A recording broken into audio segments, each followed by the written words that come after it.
Hello guys, Andrew here. Welcome back to Drew Tutorial. And in this video, I'm going to show you how to schedule a message on Slack.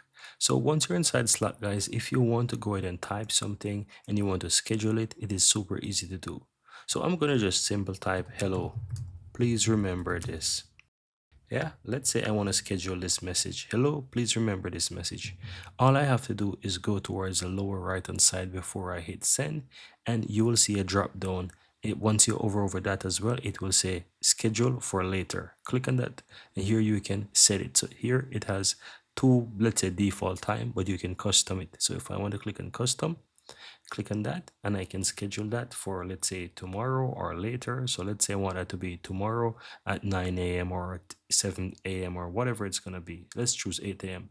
Go ahead and click on schedule. And as you can see, the message is set for scheduling for tomorrow. And that's it, guys. Very easy and very simple. At any point in time you want to change this, you can click on it to see all. And here you can go ahead and choose to send it now, or you can edit the message by clicking on that and it's going to edit it for you. When you're finished, you just click on that. Or if you want to delete it, you simply click on that and click delete message or schedule or cancel the schedule and save as draft. It's really up to you. Very easy and very simple. And that's it, guys.